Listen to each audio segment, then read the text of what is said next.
So this is my pleasure to start this session on tolerability and reasonableness. I am Thierry Schneider, Director of CEPN in France and Chair of Committee 4 of ICRP.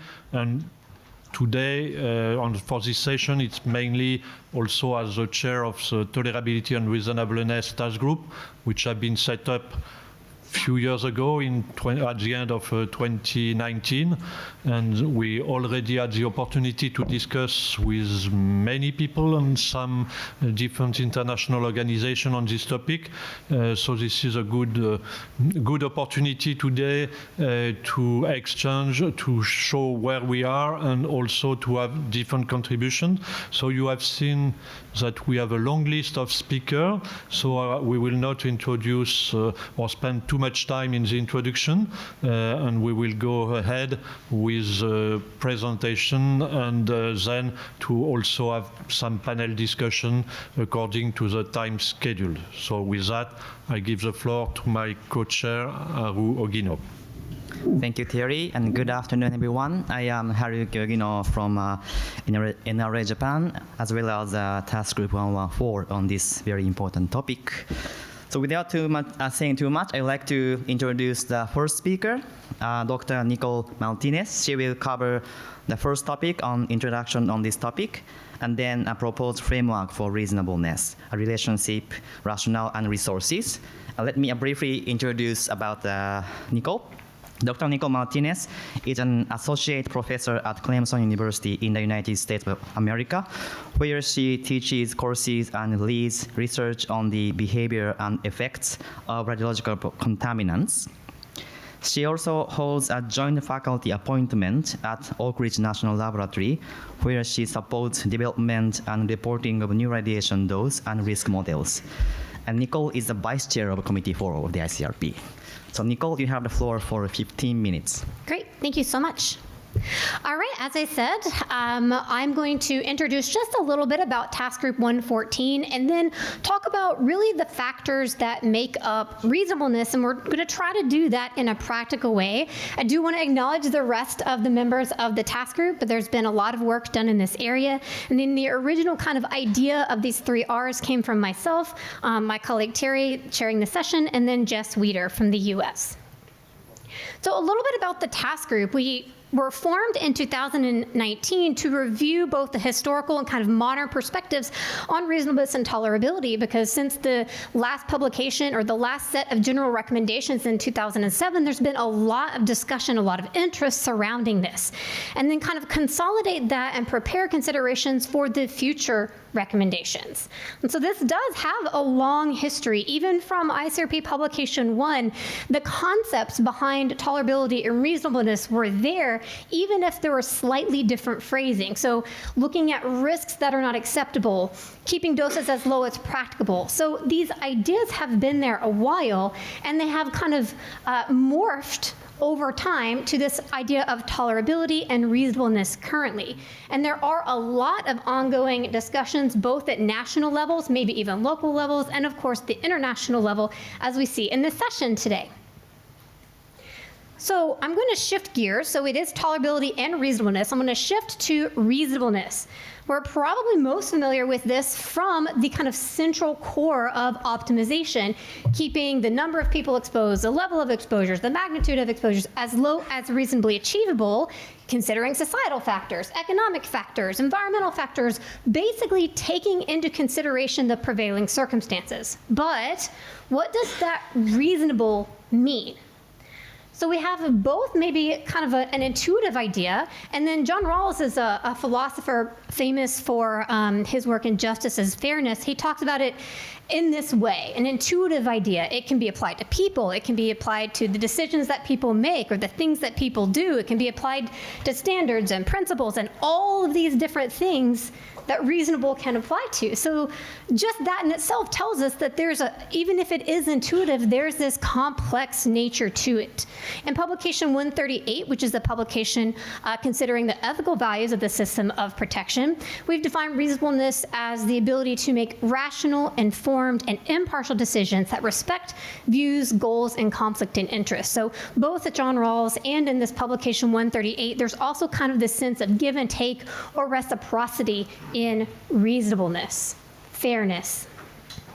Okay, so we have this kind of academic, philosophical understanding of reasonableness, but as we've talked about several times throughout this conference, how does that look in practice? What's the practical application of that? And how do we know when we've gotten to reasonable? So if we don't have like a measurable goalpost, we get in this potential problem where we're kind of going lower and lower and lower and lower, but that might not actually be reasonable. So it's very useful to have a benchmark because this reasonableness is inherently of a deliberative nature. So what can that deliberation look like? If we're thinking about the process and we want it to be practical, that was our goal. And we're like, can we kind of consolidate what's out there into a way that's something that's more convenient and accessible and structured and transparent? And a couple of notes on that, it's not new. There's nothing totally new about what I'm talking about today. It's just taking bits and pieces that have been discussed on reasonableness and trying to pull them together in kind of a comprehensive way on areas that we agree on. Also, the tool itself, or the idea of these 3 R's, is fairly simple at the surface level, but any given situation is going to necessarily retain the complexity of that situation. If a situation is complex, the evaluation is going to be complex, even if the tool or the initial approach is fairly simple. So what do we think about when we're thinking about how we develop something useful and practical? First of all, we want it to be easy to understand and use. So I love talking about philosophical aspects, but my colleague and I were just talking about, like, is that always useful? How would we decide what's useful? We want it to be boots on the ground to be able to use it and understand it. We want it to integrate the common themes. A lot of people are talking about reasonableness, and we want to kind of draw together those common themes. It's broadly applicable. What I mean by that is we're having these parallel sessions on different topics, right? We have radiation protection of the environment. We have radiation protection in medicine. We have nuclear fuel cycle. We have waste management. All these different pieces, and we would love for this tool to be able to be flexible enough to be applied to all those things, but still specific enough to be useful. We also wanted it to be easy to remember. So we came up with these 3 R's you can see on the right, and on the left, that's a little bit of a tease of the other aspect, the tolerability aspect in Task Group 114, which that comes from the ISO framework, but that story is for a different day. We're going to talk about relationships, resources, and rationale as the 3 R's that we think make up reasonableness. Let's start with relationships. And I've kind of bent this, again, into kind of 3 main features for each of the R's. So for the stakeholders, we have the co-expertise and understanding perspective. We want a meaningfully collaborative process. Here's what I mean by that. I work at a university, and recently, upper administration says X is going to happen, and we would love for faculty input. Then faculty gave their input, they took that input and they put it in a trash can. They had already made a decision. So just because they talked to the faculty and asked for their input, that's not meaningfully collaborative, right? So we want a meaningfully collaborative process between all the different stakeholders involved. Active listening. Part of active listening then is also empathy. Engaging in authentic caring about and feeling for the people that you're working with. Necessary for understanding the perspective of others, and if we are going to have this co-expertise process, we really need to engage in that authentic caring which supports active listening. And in that too, engaging in active listening, engaging in authentic caring, that helps build trust. openness, honesty, accountability. If you make a promise, you keep that promise. If you establish a relationship and you establish, like, I'm going to be here at this time, then you are there at that time, right? That's how you help build trust. And although I have these as 3 separate bullet points, obviously they work together, right? To really understand what's going on and make forward process together, we have to develop these meaningful relationships. The next one is rationale. I would say for most scientists, perhaps this is our favorite one. This is where we get to do the science. So obviously we need strong science. Not a question, absolutely. RP decisions have to be based in sound science. We also have other types of science. We also have other types of hazards, and this technical approach really needs to consider all of those hazards together. And you can do that, or you can more effectively do that through the co-expertise process. So if you've built up these quality relationships, that's going to make your insight a lot stronger and lead to ultimately better decisions.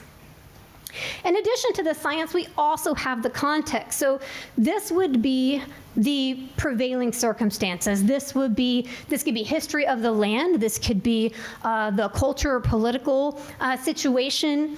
This could be regulatory constraints. This is generally rooted in our experience too. And you can kind of see how we talk about science, ethics, and values and experience. That's reflected in these 3 bullet points for this rationale as well. So the science for sure, but also the context, the experience of the situation, what works, what doesn't work. And then, of course, we always want to do the right thing. Our radiation protection goal, the corresponding process, so it's not just what we do, but how we do it, that should be ethically sound and with explicit consideration given to the ethical implications during the decision-making process. And then finally, we come to resources. In talking about reasonableness, we talk often about balancing individual and societal benefit, and often in societal benefit, we're talking about monetary concerns. And certainly the finance is a piece of that. So responsible spending and responsible use of capital. So even though, again, I have 3 bullet points here, you also have natural resources. You have human resources. There's all these things that could be binned under an appropriate use. In addition to this monetary cost compared to the benefit should be assessment and discussion of whether an increased cost has an attributable benefit. So this goes back again to the co-expertise process and the interrelationship. There was that Venn diagram, right, of these 3 R's. We're going back to our relationships and saying, hey, what is this worth, right? Do we together think that this increased cost matches with this benefit? Right? Or the reduction in risk for whatever the case may be, is to agree on that and come to agreement through that co-expertise process. Similarly, technological or techniques, we might say in medicine, the appropriate methods. What are the available technology options? This could be equipment, this could be various materials, this could be data. This is going to be, again, a collaborative deliberation, but of course, this is also going to depend on your prevailing circumstance, and so that goes back to your context as well. For example, if we're talking about medicine, a particular, a CT or something like that might be readily available in one community, and it might not be readily available in another community, right? And so appropriate use of the technology is really important here. One, it might be available, one, it might not, but if it's not readily available and you use it unnecessarily, that's someone who does need it, who doesn't get seen, right? So this is another aspect of reasonableness and fairness in technological use. Also, we have time, the time investment, the commitment that's required. Sometimes this can be a very long time, as we know. It might not always be. We want to consider how we're using our time, the people that are involved, the number of people involved, how long they have to work of it, what is that timeline acceptable? Sometimes it might be, sometimes it not. And again, this circles back to rationale and relationships in deciding these things. And I see Anne here, and I remember your presentation on when you were talking about response and preparation, there were aspects of this as well, making sure you have the right human resources, making sure that the technology is there, and to be able to do things in a timely manner. So with that, one of the major takeaways is that this is consistent. It doesn't have to be the 3 R's, this idea of reasonableness. It's consistent with the best protective options discussed in 101B and factors that go into that. It's consistent with other related frameworks. For example, the value-based framework out of the NDA in the UK. So there are a lot of ways to look at that, and there's a lot of consistencies here. But this is just intended to make this more accessible, ideally, and clear. It's not linear, as I mentioned. You go between each of these 3 R's, very much like that Venn diagram. Documentation can be very helpful. So if you establish your co-expertise process and you document this is what we all agree is a reasonable approach, and you follow that, that can be very useful for accountability, and that can be very useful for the end. You can try, but there's nothing that guarantees people are going to be happy at the end. Right? And so this documentation process can at least help with this accountability and said, yes, we followed through, we did everything that we could, and even if things might not work out, because sometimes you can't plan for everything, you still have done the best you can to meet that intent of reasonableness. And then just take a step back just a little bit for the task group as a whole, is to put the emphasis on level of protection. So maybe just as low as, maybe we just set that to the side for now and think about what is reasonable, what is appropriate, what is a good level of protection given the circumstances that we have. We want to consider sustainable development, all the different hazards that are there, and we want to think about well-being and quality of life in that process. And that process is as important as the outcome. Also part of the task group's work is articulating between justification and optimization. Reasonableness, we know it in ALARA, but for a thing to be reasonable, that extends outside of optimization as well, and we want to articulate on that. Of course, the prevailing circumstances, ensuring respect of ethical values, and then again, stakeholder involvement is going to be an essential piece of that. Thank you.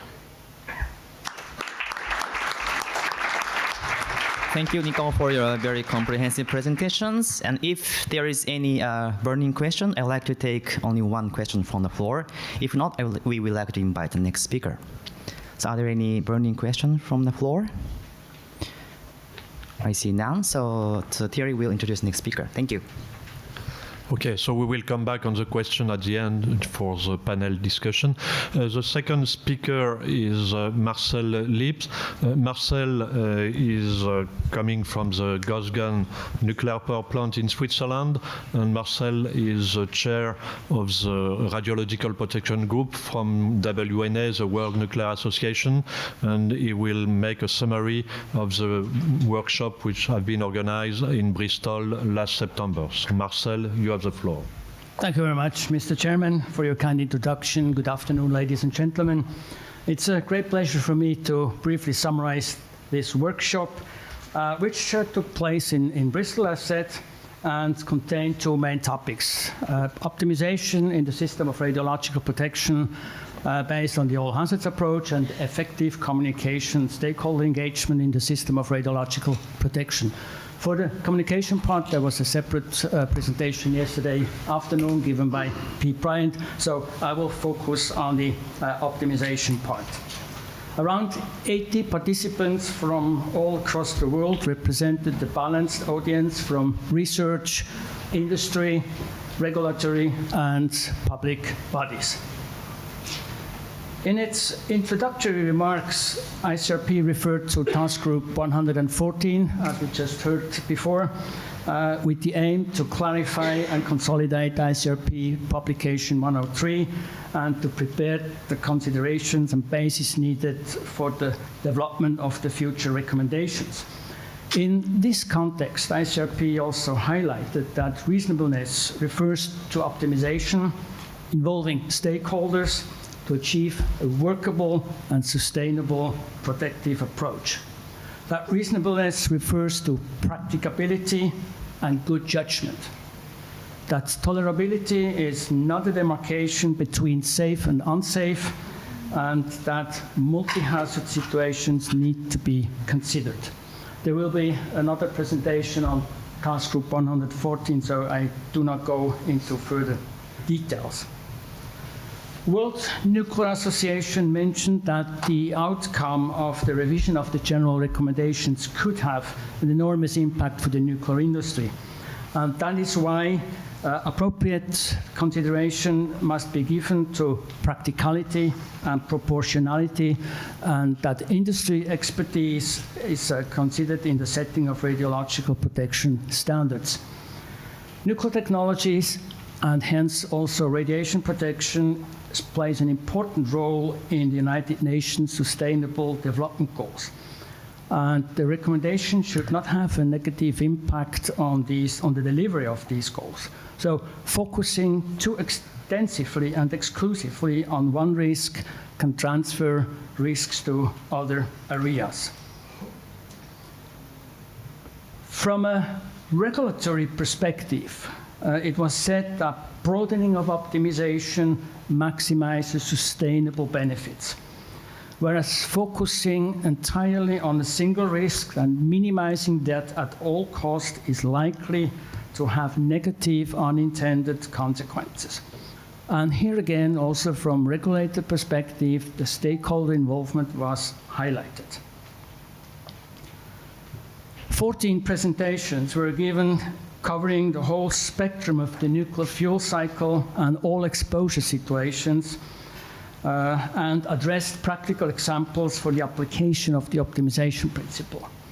Many successful applications of the principle were presented, showing up how collective and individual doses have been optimized. On the other hand, some challenges in today's regulatory environment have been identified, and necessary conclusions that could increase the value of future recommendations have been addressed. So a first challenge that was mentioned again and again, as it was the workshop's main topic, is the multi-hazard issue. Workers are exposed to a wide variety of hazards: chemical, electrical, mechanical, radiation, heat stress, fall from heights, just to mention a few of them. And often there are different regulations sets for these hazards, and in some cases they may even be contradictory. One presentation reported on a recurring work in a nuclear power plant, and showed up that individual and collective doses could even be further optimized, simply at the expense of increased foreign material intrusion and as a consequence of nuclear safety. So, which set of regulations should I give priority in that situation? As ICRP said, good judgment is needed. The issue is, if regulation does not foresee such a cross-cutting all hazards view, I might become a problem. And this also applies to the public protection. Floods, droughts, climate change are typical topics that are discussed broadly.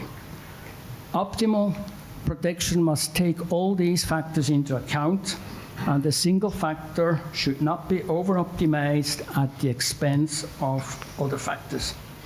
So a solution with the most optimized radiological protection might not represent the best and most sustainable protection with the biggest benefits.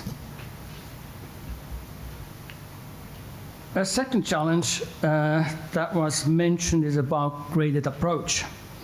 The nuclear industry spends millions to comply with the 10 microsievert per year criterion for clearance, which is maybe more of a 1 or even 0.1 microsievert per year criterion because it contains a lot of conservatism.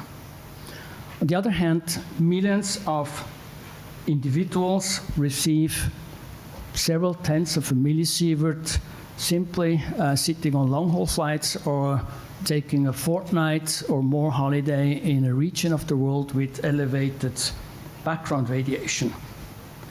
Not a single cent is spent for that because it's an existing situation.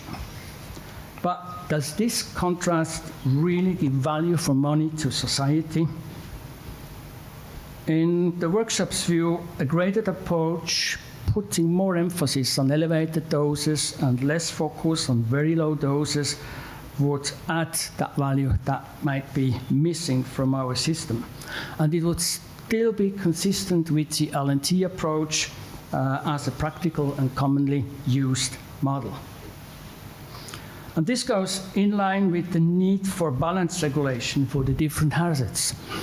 One presentation addressed the dismantling of a cyclotron, and several risks were identified for that project, including radiation and asbestos. The collective dose for the dismantling was 48 microsievert, the maximum individual dose 5 microsieverts. Asbestos was found in all building structures. Nevertheless, and because of the different regulation densities, the costs for radiation protection exceeded the cost for asbestos protection by a factor of 14. And this is, I think, far from being balanced and develops also a wrong risk perception among the workers involved. I already mentioned the graded approach, and in my view, this would also be a good approach to get the better balance in a situation I just described. A last item I want to mention is simplicity. Although this was mainly dealt with in the communication part, but it was also addressed in the context of optimization. The system here on that picture has probably been developed over many years. It works, and it even might be robust, I don't know. But it's rather complex and confusing. What about our system? Is a dose limit less than natural background radiation, just implying that man-made radiation is more dangerous than natural radiation? Is it understandable to the public? Does it deliver the right risk perception? I'm not sure. I think it's confusing. Are dose limits, reference levels, containing numbers across 2 orders of magnitudes and the different applicability in the different exposure situations really clear for all RP practitioners in the field? The practitioners, they do not have university degree levels like most of us have. So the system might be academically sound, but if it's confusing at the basis, full applicability is not guaranteed. So in summary, these not entirely new findings were confirmed from the workshop. There are many good examples how optimization has been applied in the industry, but radiation was not always the primary hazard. An all-hazards approach helps to optimize overall and sustainable protection. A graded approach would help to at least reduce a little bit of the existing confusion among RP workers, among the public, and it would also be, let me say, kind of the keyword of simplification that is needed in the system. And my last slide, the workshop also emphasized that it is not ICRP's role to recommend protection against other hazards than radiation. But future recommendations should clearly identify the all-hazards approach in a top-tier statement, allowing authorities to implement such an approach into the regulation. So that was one full day just in 10 minutes. For more details, I refer to my paper that will be published in the conference proceedings. Thank you for your attention. Thank you. Thank you. Again, one burning question. everything is clear, so we have a list of topics for the discussion. Okay, so now I would like to invite the next speaker, Jacqueline Garnet-Laplace from the OECD Nuclear Energy Agency. And she will be talking about the NE activities on this topic. And Dr. Jacqueline Garnet-Laplace has 35 years of experience in this field, and she is currently deputy head of the Division of RP and Human Aspects of Nuclear Safety at the OECD NEA. She serves as the scientific secretary of the Committee on RP and Public Health, CRPPH, and also secretary of ICRP Committee 4. So Jacqueline, you have the floor for 10 minutes. Thank you, Aru. Thank you very much for the invitation to deliver the preliminary findings of a workshop of 2.5 days within 10 minutes. I will try to have these challenges done successfully. Okay, so very briefly, optimization in decision making. I will try to make a focus on reasonableness, tolerability, and stakeholder involvement, and the big focus is there on stakeholder involvement. Reasonableness and tolerability are clearly key interrelated concepts implicit in the implementation of optimization in decision making. So they are not specific to radiological protection and applies to many sectors. So that's the reason why the NEA held on 5 to 7 September this year the third stakeholder involvement workshop on optimization in decision making, with an application frame to the nuclear sector, but meaning covering issues such as waste management, legacy sites, nuclear safety, nuclear regulation, nuclear law, and obviously radiological protection and public health. So the conclusions of the event may help to broaden optimization with regard to RP, in particular to achieve the vision of targeting protection as a whole, meaning that bringing in stakeholder views as they pertain to what is safe and brings benefits. And as a preliminary RP-related analysis we can make of the, and we will have to make more in depth than what I'm going to present now, of the workshop finding, is that we need to focus on three aspects. The first one is how and where reasonableness and tolerability can be considered. Second, how stakeholder perspectives can contribute to this. And finally, how the optimized decision-making process can be reflected into regulatory frameworks. The objective and the structure of the event, we had the pleasure to welcome 120 participants from 23 countries and a number of key international organizations and NGOs representing either association or civil societies. And for the first time, you can see on the attendance breakdown in the pie chart on the right hand, we had the pleasure to welcome almost 15% of the audience being member of a given NGOs. And that was really an important step forward, at least to my point of view. So the objective of this program were designed so that we at the beginning share a common and practical understanding of what optimization in decision-making means for all stakeholders, whatever the categories of stakeholders they belong to, supporting inclusive stakeholder involvement. The important word is inclusive, and identifying tools and approaches to optimize decision-making. And finally, at the end of the day, to start identifying the foundation of a generic multi-dimensional framework to support the optimization process, especially for decision makers across the nuclear sector. So the discussion was articulate around the three typical phases of a decision-making process: the identification and the framing of the purpose of the decision, what is the problem, the analysis then of the different options to solve this and to make the decision, and at the third phase, once the decision is selected, how to execute it and to post-assess it. And we had the opportunity also to have some numbers of breakout groups discussion supported by 3 case studies from the nuclear sector, very different from new build, legacy weights, and citing the DGR, so that we identify the preliminary guidelines for developing such a multidimensional framework. The key features that was identified for an optimized decision-making process through stakeholder involvement. There was a general agreement saying that optimization is evolving as a means of approaching a problem based on the following 3 pillar concept. And this was really a general agreement of the audience on those three pillars.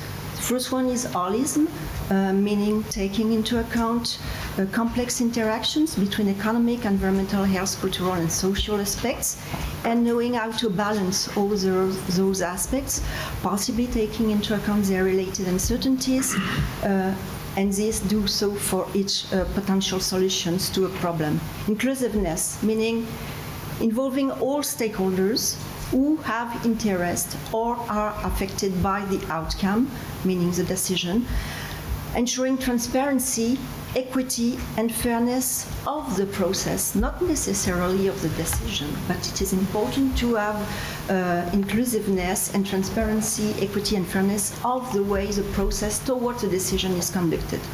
And the third one is sustainability, meaning resulting in options that are durable, feasible, and contribute to the achievement of some of the UN SDG. So during the workshop and in view of the framework we had decided to construct, the 3 pillar concepts were translated into a set of associated principles and values, and I will present you a subset of them in the next slides. So it was also agreed that optimization has to balance different risks and benefits in the context of the prevailing circumstances. Not one solution fits all. It's really needed to be put into the perspective of the prevailing circumstances, so that benefits are maximized while keeping any negative impact tolerable. And also, optimization has to achieve somewhat the most reasonable outcome for all stakeholders and society as a whole. So these features of an optimization in the decision-making process are key elements in the review and or revision of the ICRP fundamental recommendation, particularly with a view to improve or modernize optimization in practice. So, and we do hope that this could be done also in collaboration between CRPPH and ICRP in the near future. As an example of findings of the workshop, what we have done, as I explained before, we have informed the 3 pillar concept of an optimized decision-making process by a number of supporting key principles and values as a predefined set of 33 principles. I'm not going to list all of them here, but the basis to support either inclusiveness, either holism, or either sustainability. And we have asked during the conversation we had with the different stakeholders in balance groups where all stakeholder categories were represented equally or tried to be represented equally in terms of number of voice. We have asked them to select those they consider the most important and the priority of them. And to help me reporting that findings, I use the schema you are now familiar with, thanks to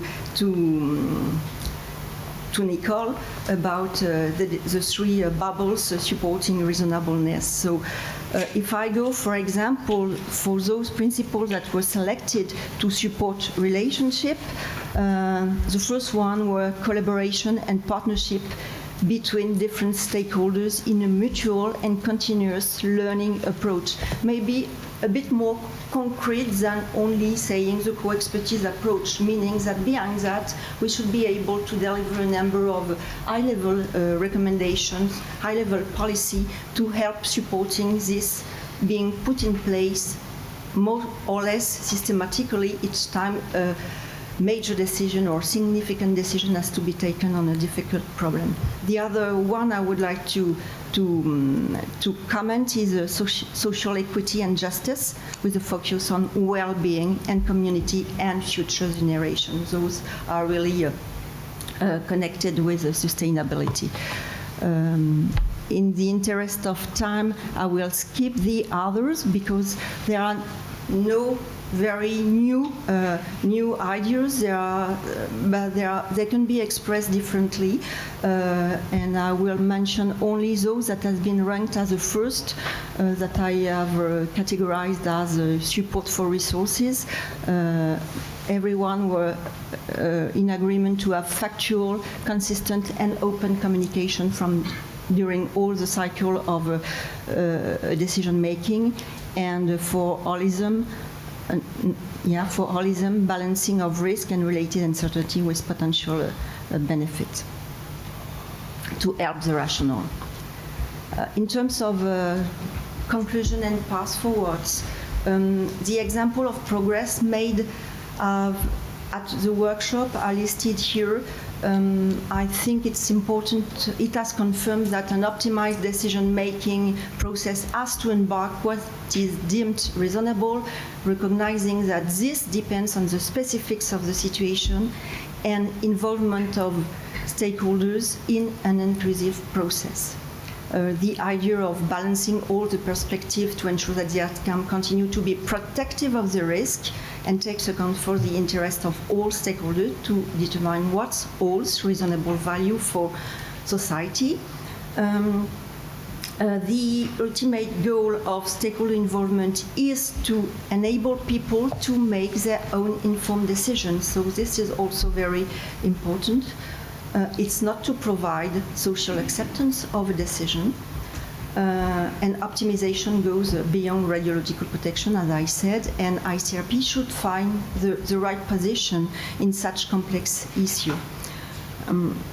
To go further, we want to have more work to engage with more stakeholders as needed, and frankly speaking, what was also a main outcome from this long conversation was that stakeholder involvement arrangements should be redesigned to ensure a continuing dialogue, not a one-shot discussion. Now some further development foreseen, very briefly. So this one is very important. Develop further guidance on the co-development of the decision-making process. So co-development meaning with all the stakeholders that concern around the table from an early stage of the decision-making process. The link with the UN Sustainable Development Goals and the adoption of an all-hazards approach to make sure that holism is on the table also and on the agenda. Not to forget how to involve young people in the decision-making process and how to cope with the consequences for future generations. Sometimes it's obvious, sometimes it's less, and seek equity in the balance of power amongst all stakeholders, notably while ensuring diversity in geographic and cultural representation. So the work we have on the table at the NEA with all the very rich findings of this event is to organize the work of the different standing technical committees, the CRPPH being one of them, towards a flexible generic framework adaptable to national and cultural diversity that comprise 4 dimensions: the ethical one, the methodological one, the legal one, and also how to support being sustainable to further foster inclusive, holistic, and sustainable decisions that will not be for tomorrow, obviously, you can believe me, but we have to try, and this is the challenge for the next year. Thank you for your attention. Thank you, Jacqueline, for sharing what the NEA is doing on this topic. So, are there any burning questions from the floor? I see none. So, thank you very much, Jacqueline. So the next speaker is Marie-Claire Canton. Marie-Claire is coming from University of Milan, where she's a professor in Italy.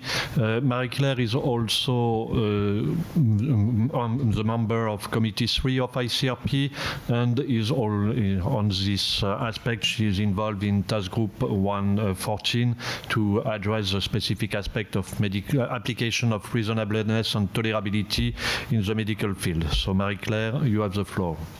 So thank you very much. So this presentation is addressed to the tolerability, non-tolerability, as is written here, sorry, and the responsibility and the reasonableness in the medical field, essentially. So related to the task group one. How is the change here? Sorry. Oh, okay. So in the case of the exposure in the medical exposure, the patient exposure are part of planned exposure situation. So we have to take into account the different situation compared to the other cases, as the exposure of a patient is deliberate, depending on what is the interest, if it is a diagnostic procedure or interventional procedure of radiotherapy, and the medical use of radiation for patient are voluntary. So the patient agree with the consent, so is informed about the risk. And like the public, the exposure person is the direct beneficiary of the medical application.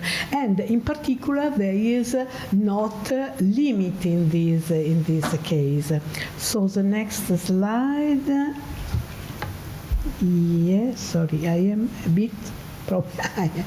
So the goal is the process of medical use, and it is delivery of quality health care of the patient. So the idea is to maximize the benefits and to reduce as possible the risk. And this is the value that is taken into account in a different procedure. For example, in nuclear medicine or in CT or interventional procedure. So it is okay. And also considering the situation of the patient, as is the case of women pregnant, so risk and benefit and so.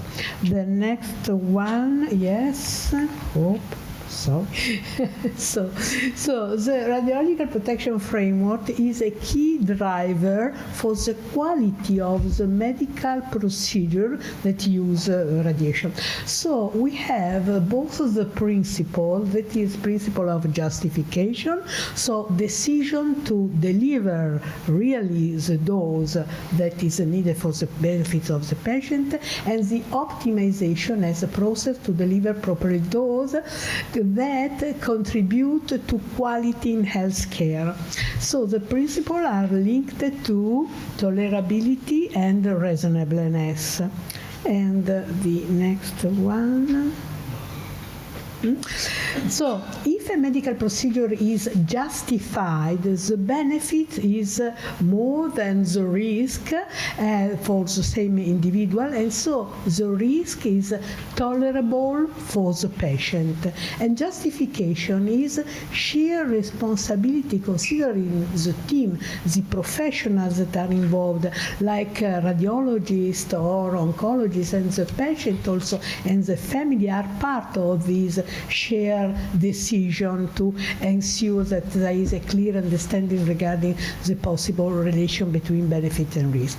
And tolerability focuses mainly on individual considering harm, and such as the adverse event as tissue reactions, and the risk, and depends on direct health benefits that are expected for the procedure, specific patient situation, and alternative procedures if we have some in these cases, and cultural norms and values.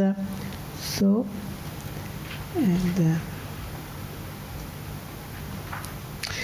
so in these things also, yes, no. Sorry. This one, yes. I continue to stay with. Okay, this one. Oh. Okay, if there are alternatives, okay. So cultural differences play an important role since practices apply in different countries and sometimes with completely different approaches, not only from the technical point of view, but for the decisions that has been taken. And the specificity of the individuals also is very important in the calculation of risk and for except in the case of the very low doses. And the tolerability of risk is therefore different from each individual. So tolerability is also related to the patient safety and optimization when this concern measures to prevent what is not tolerable or unaccessible adverse effect. But adverse effect may occur in particular when the dose is high, as in the case of radiation therapy and interventional procedure. And this is also a problem in this sense. So the question of stakeholder involvement is important. This is needed to address tolerability. Non è possibile. And patient perception and adverse effect of risk differ from clinical perception, and the degree of extent to which something can be tolerable varies between patient and patient, depending on their specific characteristic, and also the situation, the clinical situation. For example, in situation where medical legal exposure tolerability is given by law of specific regulation, as in the case of a protection of the population from tuberculosis by chest.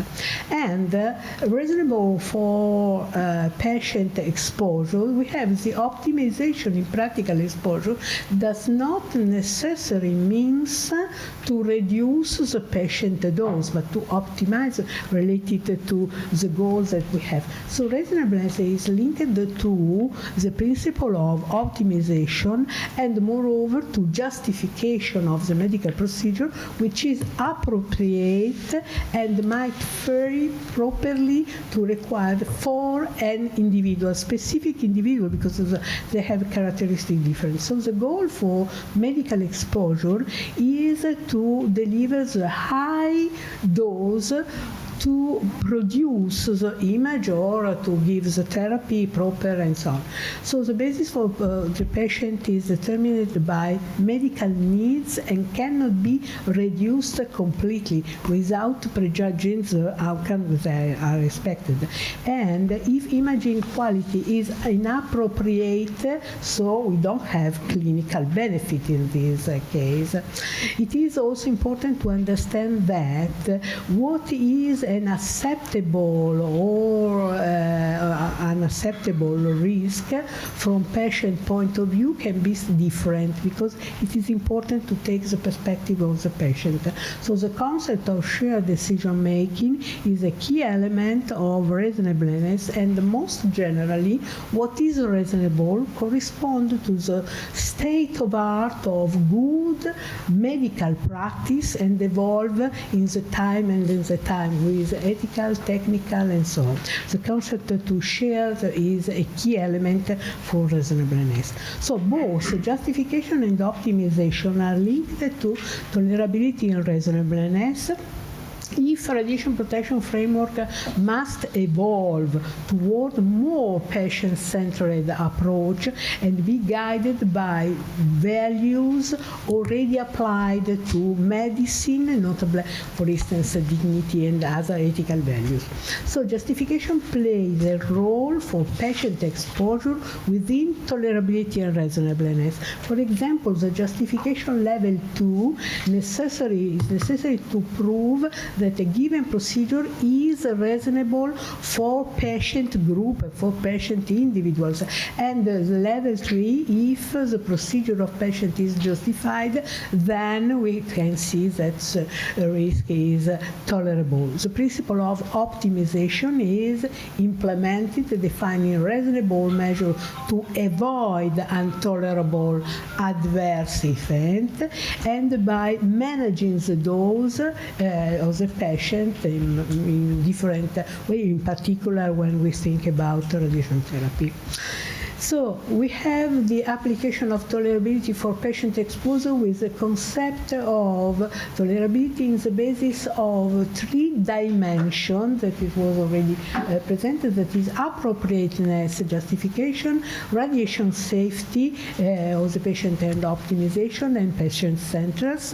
I think that I don't have time to enter in this, but it's at least clear. And also the table is complex, but just to say appropriateness. So to use, for example, the referral guidelines, so result of a consensus that we have already done, and the safety, so optimize the protocol, use the means to reduce unnecessary exposure, and in particular the attention and information regarding possible error management given in the management system, critical incident report system. Is important to have the information and to learn from all the errors in this. Also, patients need to have information regarding the preferences, empowerment of the patient, and patient satisfactions. Just near the last one is the indication that we have this view regarding justification and optimization in the medical field that take into account about the appropriateness of the procedure, of the level of dose, and so with justification. And then to focalize on the patient-centeredness that is important in the field, and then the patient safety within the process of optimization. And this is really the last one, with taking into account the core value, so the ethical value as in task group 109, the core ethical value and the procedural value, tolerability and reasonableness, and the last figure that I show you, the appropriateness, patient-centeredness, and patient dose management, together with the principle justification and optimization. Sorry for this artistic presentation. Probably. Thank you.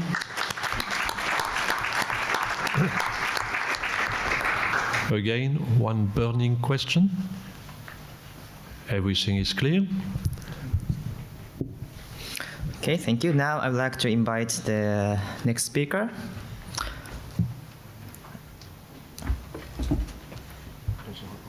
Yes, rapporteurs.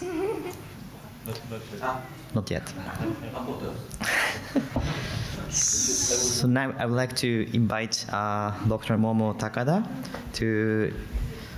for the introduction of the related video and poster presentations on this topic. And Dr. Momo Takada is a researcher at the National Institute of Advanced Industrial Science and Technology in Japan. And she is a mentee of this task group, TG114, and also a member of TG99, which focuses on the reference animals and plants monographs. Her research primarily centers around the environmental and social impacts of the TEPCO's Fukushima Daiichi nuclear power plant accident. So Momo-san, you have the floor. Thank you, Haru-san, and good afternoon, everyone. I'm Momo Takada, a mentee of TG114, so I will introduce the summary of posters and pre-recorded videos of this session. And we have 3 pre-recorded videos and 2 posters of this session, and 3 from Asian countries and 2 from European countries. And in these 5 presentations, I found 2 sub-themes. The main theme of this session is reasonableness and tolerability, and I found two sub-themes. The first is feedback from users of ICRP recommendations and for improving recommendations. And the other is about consideration of tolerability in our society. I will introduce the first sub-themes about feedbacks from users of ICRP recommendations. So we have three pre-recorded videos for these sub-themes.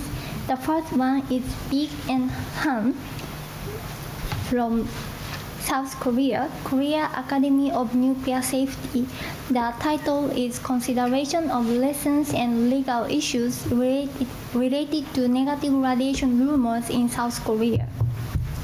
The second is by Bruna, Prussian Electra G and VGVE Energy from Germany. The title is Increasing Expectations and Specifications with Decreasing Inventories of Radionuclides, Wishes and Recommendations for Communication and Reasonableness from a German user's perspective. And finally, by Lorenz Consulting, Germany. The title is Some Suggestions to Change the System of Radiation Protection. These videos are focusing on radiation protection system in low-dose areas. And in particular, they mention the difficulties and complexity of the ICRP recommendations for the general public, like LRR and LNT model. And in these videos, they discuss cases in South Korea after the Fukushima accident and nuclear power plants in Germany. And they also suggest a simplification of ICRP recommendation for the next publication. So I think they are very important and valuable feedbacks from actual users of ICRP recommendations. So I would encourage you all to check this video. And the next, the sub-theme is about consideration of tolerability in our society. And we have two posters of this sub-theme. And actually, these were conducted by our research group. And the first is Dr. Hiroichi, he's sitting here, and JAEA Japan. The title is Application of Disability Adjusted Life Years, DALYs, in Radiation Protection. And the second is my poster, Takada et al., AIST Japan. And the title is Analysis of Cancer Mortality by Occupation in the Working Population in Japan as a Benchmark for Comparison with Radiation Risk. So we are focusing on tolerability in radiation protection system, and in particular we focus on the tolerability in our society as a benchmark of tolerability in radiation protection system. And in our poster we calculated DALYs and cumulative mortality risks of cancers and discussed differences according to country or region and occupation. So we hope to discuss what is tolerability in radiation protection system. So our poster will be displayed in the poster room. So we are looking forward to seeing all of you to discuss about this topic, and please find these posters at the room. And that's a summary of the pre-recorded videos and posters of this session. So you can access all posters and videos, not only this session, through ICRP online poster platform. And in the homepage, you can select posters, and please use filter function and select session 10. Thank you. That's all.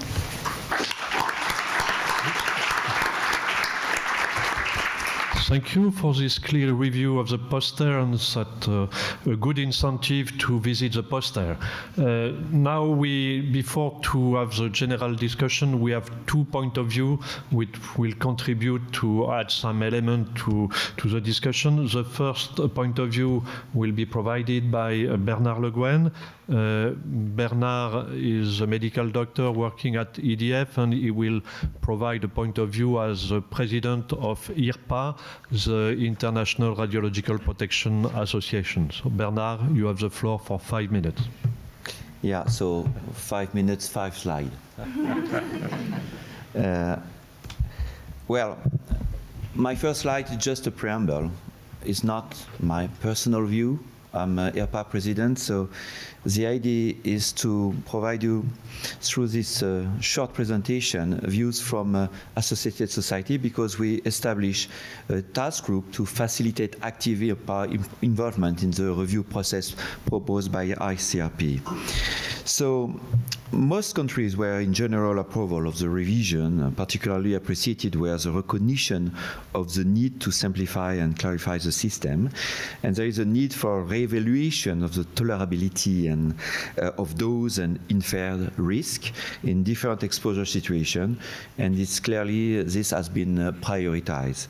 And with a general consensus about the message, if there is a need for stability in recommendation, but of course, if there is any change in this recommendation, this must have been a net positive benefit, and it must be very clearly implementable in a regulatory framework in a reasonable way, and that's why this is important to impact, to have a clear impact assessment of proposed change.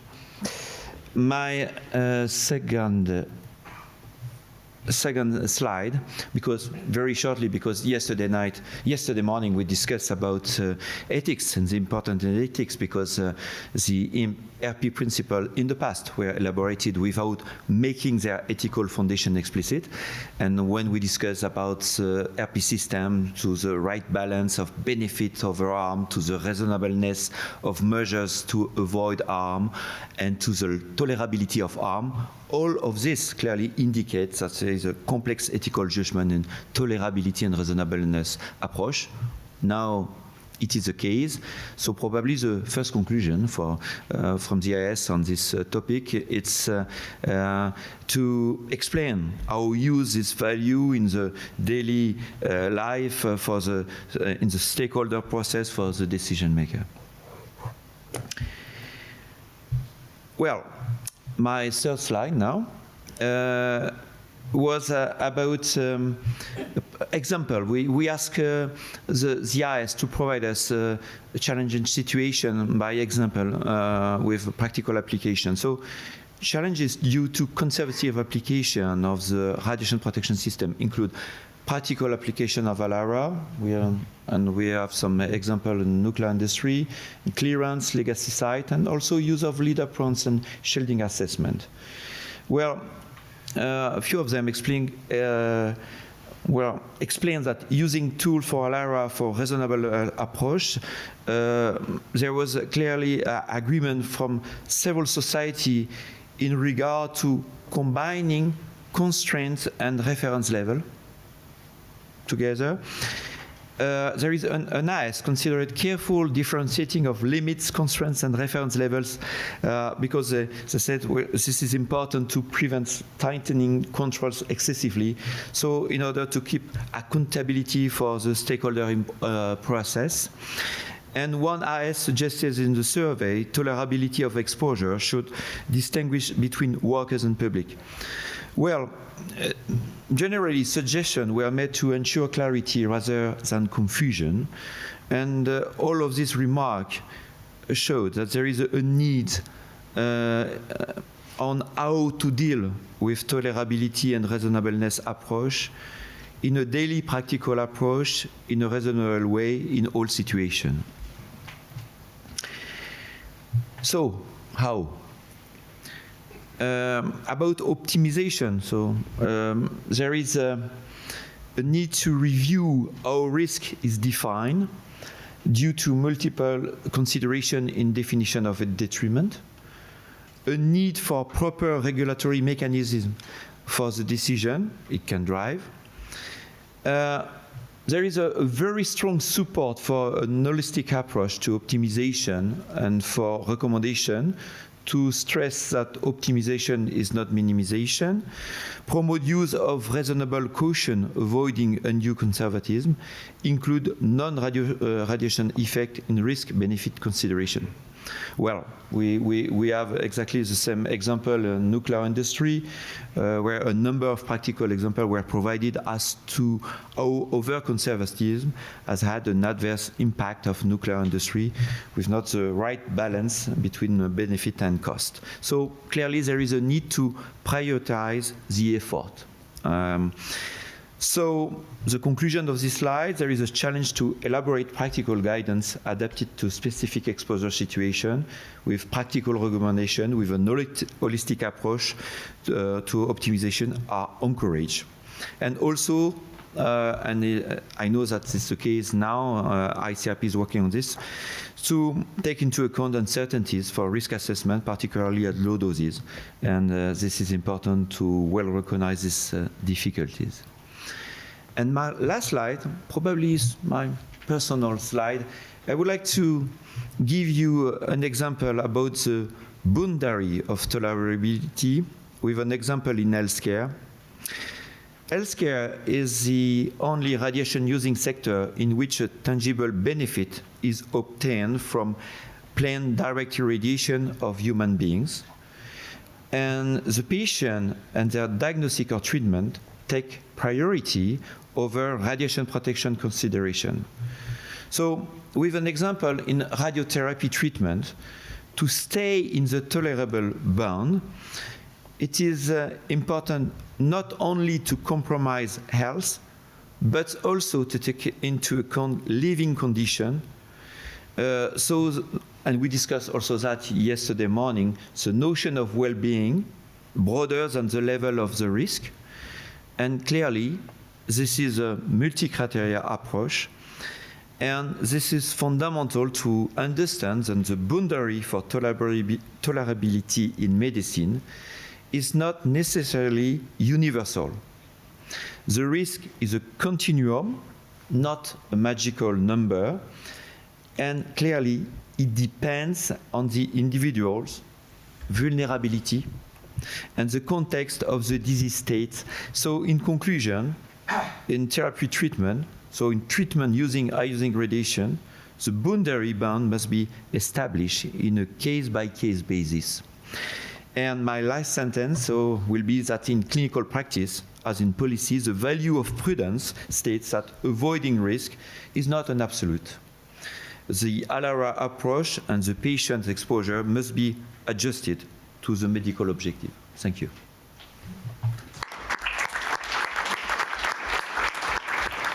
Thank you. And the next speaker is from Dr. Jun Hiroji from JAEA. He will be providing some benchmark calculation results. And Dr. Jun Hiroji has worked for 8 years at the Japan Atomic Energy Agency, JAEA, researching dose assessment for the public and the effects of protective measures related to level 3 probabilistic risk assessment. And Jun also conducted a research on those assessment for the environment at the UK Health Security Agency 2 years ago. And recently, he has been conducting research on cancer risk assessment in the context of RP. So you have the floor. Oh, thank you, Chair. So I'll be talking about a benchmark for comparing radiation-related cancer risk among countries, baseline cancer rates of incidence and mortality. So I provide the quantitative data to discuss on tolerability and reasonableness. So as Momo introduced, I have a poster. So if you are interested in this presentation, please come my and Momo's posters. So let's start. So why do we use a baseline for cancer incidence and mortality as a benchmark? Because they are high reliability as statistical data, and radiation cancer risk is added to the baseline and can only be distinguished statistically, and they will help determine priorities for improving the cancer prevention. So in this presentation, I provide the calculated lifetime mortality risk, lifetime incidence risk, and DARIs.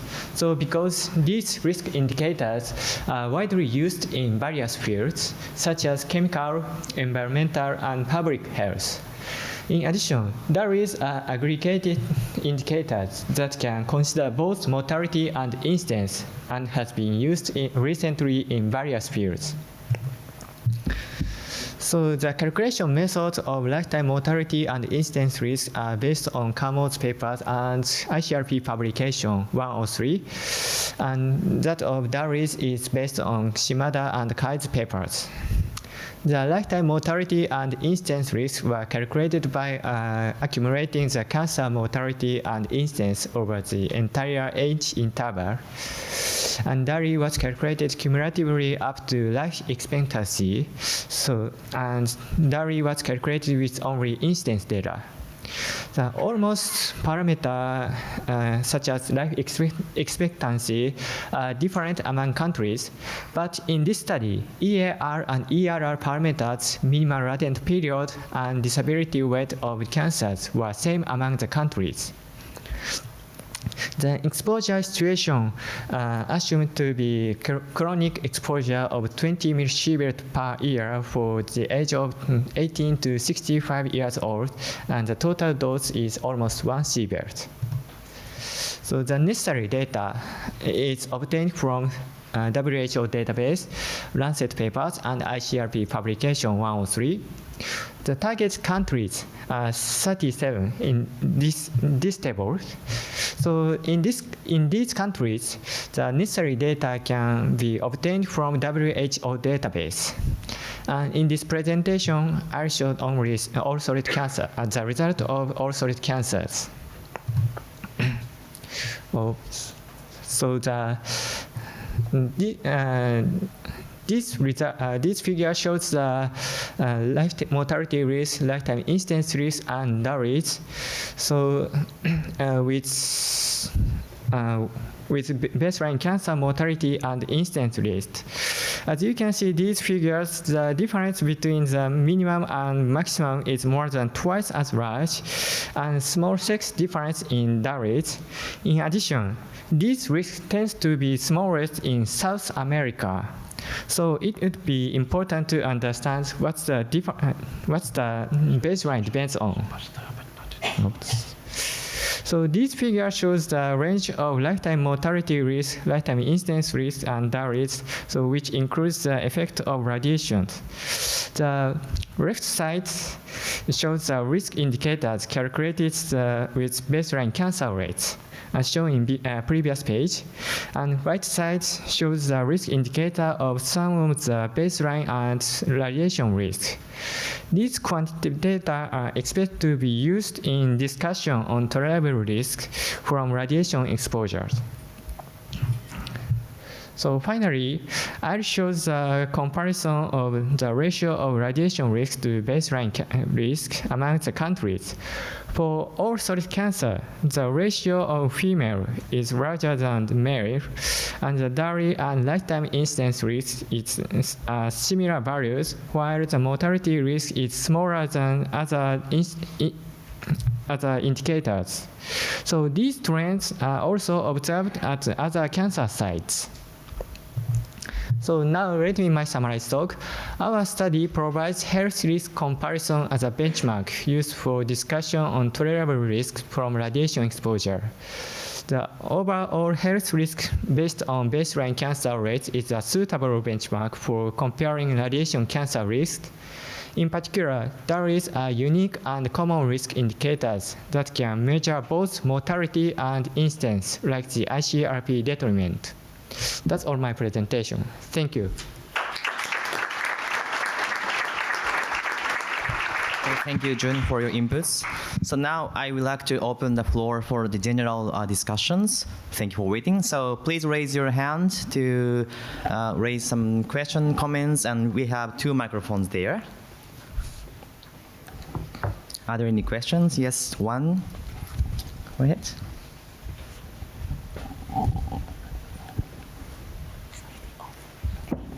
Thank you very much for a very stimulating session. I'm Thomas Cron from Australia, and I'm working in radiation oncology as a physicist. I must admit, I have some problems with the term tolerability and the communication thereof to our patients, because, as was pointed out by Bernard quite well, there is a huge range of different perceptions, but also there is some randomness or unpredictability in terms of the outcomes. For example, in our total body irradiations, about 10% of patients would get intolerable side effects or actually die from the treatment. Should we use a term anticipated tolerability or something like that rather than tolerability? Because I think we are only inferring something onto patients. Okay. Yes, I would like, I have the same problem that you mentioned in our discussion. So I would like to say a sentence that we are now in the discussion about this aspect in order to clarify on the different field, and this is what I presented, that tolerable is related to the justifications, the optimizations also.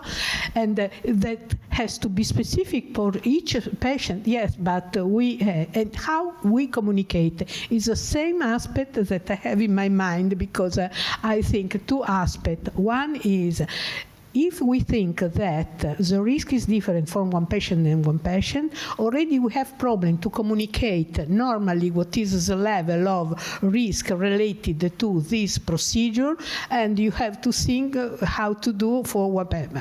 So up to now, I think is complex from that one point of view. But I think that this is a process that is starting, and we have to discuss, we have to understand more. It's something that push and lance the discussion about this, because I'm sure that it's correct to give the proper value for each patient.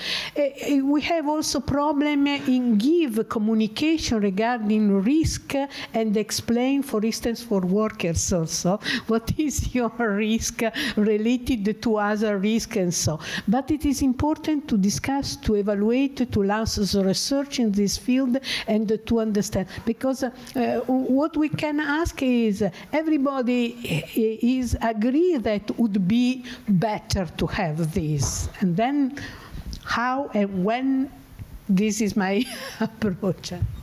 Okay, just briefly before to give the floor to Bernard, this concept of tolerability, we work on that on the task group. We have no magic number, and this is one key element. Then it's not only based on the risk, it's all on the associated radiation effect. It's also embark some social values, and so this is the risk tolerable by the society in different situations.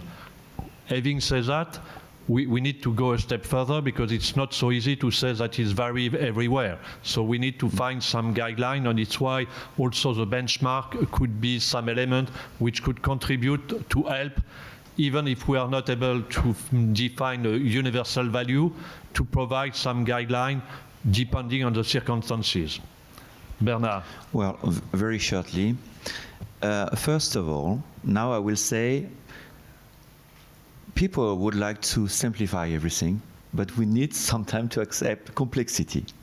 And about your question, thank you so much, because you have well understood what I wanted to mention, that probably the solution is what Jacqueline explained. We discussed about the stakeholder involvement. So in this case, this is typically the relation between the patient and the physician. That's why I say this is a case-by-case approach, not a magical number. And through this discussion about the state of the disease and also consequences of the treatment and so on, we can define for the patient what will be, what is tolerable and what is not. And that's it, as probably is not a simple answer, but this is a process that I can propose to you. Okay, thank you. So we have several questions, so please be short in the question and short in the response, otherwise that will be difficult. So Kunwo first. Kunwo ask first to get the floor. Thank you. Well, my name is Konucho, and my question is to Nicole, and it's about your new way of interpretation of the reasonableness as 3 R's. During your presentation, your speakers pointed out that the output of this TG should contribute to improve the optimization in practice, and that purpose, seems to me can be understood as that optimization should never be understood as minimization, as Bernard rightly pointed out. So my question to you, to Nicole, in this respect, how your new way of interpretation of 3R can contribute to this aspect. If you say it's a little bit more about the implication of the new way of interpretation of reasonableness. Well, I think the idea is that you end up with a defensible outcome is the idea. So the process is what's reasonable. It's not necessarily what you end up with, right? So that's what I would say, is that you go through and you have very clear, in the paper that we wrote, we have very specific questions to consider and things you can kind of check, right? That's simplified because the situation be complex. But if you can go through and you think about everything that goes in, and is the cost worth it, and have we spoken to everyone who has a stake here, that's going to get you a process that's reasonable as opposed to necessarily the outcome. Does that answer your question? We can talk more about it later. Terry said it had to be short. Jacques Lochard, I think I do agree with all what you said, Nicole. I fully agree with the approach, but I have a question. I started to work on reasonableness, developing cost-benefit analysis. Do you think there is still a room for that in the process? Because my feeling is that to help making decisions sometimes in nuclear power stations or in installations, you may do this type of analysis, of course, bringing the result into perspective with what you said, but I have the feeling that we should also embark the beginning of the story. Is that question to me?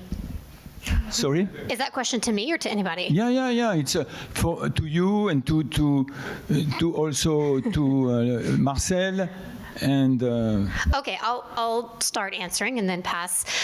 Yeah, I do still think there's a place for it, but it's not it's not at the top, right? I still think there's a place for these various decision aiding techniques, whether it's cost benefit analysis or multi-attribute utility analysis or life cycle assessment. There are all these tools that can help aid in the approach to reasonableness. And so I think that's useful, but there's other pieces, to your point, that inform it as well. Thank you. I'm a little bit reassured.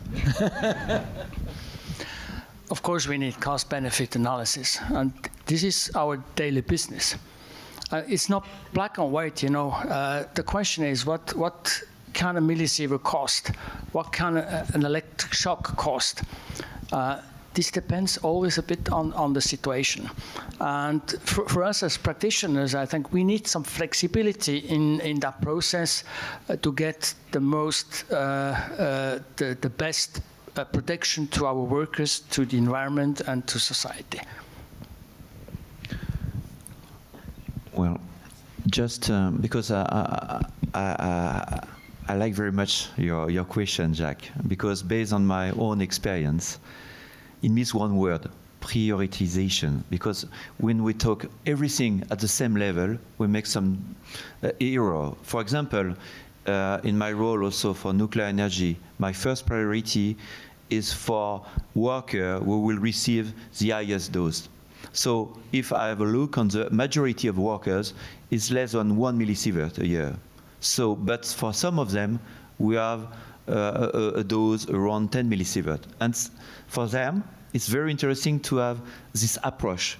And so economical, as you well explained, the first step is to prioritize based on what you well explained, Jacques, and in order to be sure that we don't, because we want to say thanks to everybody that is easy. No, sometimes, and this is the role of, also of the radiation protection, to prioritize where the action is important and when we will have a real benefit, particularly for the workers.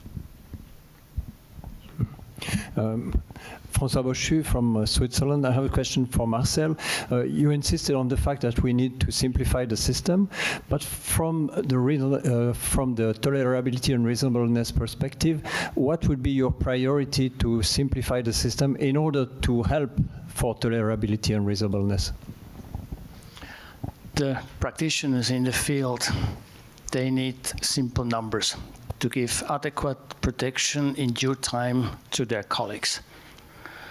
And if we are in a normal exposure situations, then I think situation is clear. But just if we merge to another situation and suddenly they have to deal with different numbers, they might become confused and do the wrong decision. So just for the workers, for the blue workers in the field, they need a simple number for dose. They need a simple number for surface contamination, simple number for airborne contamination. Of course, depending on the nuclides you're dealing with. I think that will help a lot. Okay, thank you very much. Yes, Olga. Thank you very much. Very interesting discussions, and there, of course, money and philosophy involved in both questions, and we're trying to build on science. Just a curiosity, Marie, you were presenting about the tolerability and reasonableness for patients. What about the medical professionals? Are you discussing that in your group? Because we know that these are people who, at the moment, having much higher doses than any other nuclear fuel cycle industry. And what are the discussions about? Yes, you are talking about the differences between patient and workers. Especially medical workers. Yes. In particular, in the task group 114, we are, as in 109, for the medical part, we are talking about patients. So, in my part is related to patients, and the workers, doctors, or workers in other fields are the workers, and so are different views. So it's covered somewhere in the report anyways. Yes. When we talk about medically, in particular in 109, is the problem is who received, as I thought, beneficiaries and so on, received the dose and have the benefits, and is different from the workers. Yes. Yeah, it's quite different. Okay. Yeah. For the workers is another field in general. Okay, thank you. So I'm afraid, according to the time schedule, we need to conclude now. We had no time to go in detail for all the topics which have been addressed. I just would like to conclude in few words. What is going on in the task group currently is to clarify the concept, that we have seen what is behind the question of tolerability, what is the process. One key challenge is to go beyond the concept, is really to go to the application. What does it mean in practice, and how it could be helpful for that? So we rely also on the commitment, not only on the ICRP task group, but also all of the different professionals, the organization who are directly confronted to this question of reasonableness and tolerability. The second aspect, which have been largely developed and which is still an issue to be addressed, is the global approach. This is good to have global approach, but how far ICRP is in position to impose a global approach to other sectors or to other risks and so on. So there is therefore a need to brainstorm about that. We may try to harmonize what is done in other sectors. We may put into perspective the risk, but then one of the key points in terms of reasonableness will be to balance the different aspects. How to balance the different aspects, how to discuss with the stakeholders, and among the stakeholders, it was mentioned during the presentation, there is the regulator, how to articulate and how to make sure that the approach which is proposed is practicable, understandable, and will allow to reach some good evaluation, good assessment with the different stakeholders involving the operators, the regulator, the medical doctor, the patient, and so on. So this is some element which need to be discussed in order to achieve something which is proportionate, appropriate, and which allow to have a good level of protection. So this is some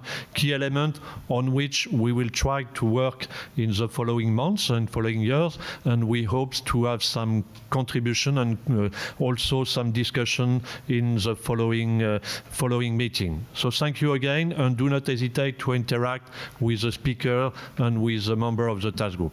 Thank you, and enjoy the break.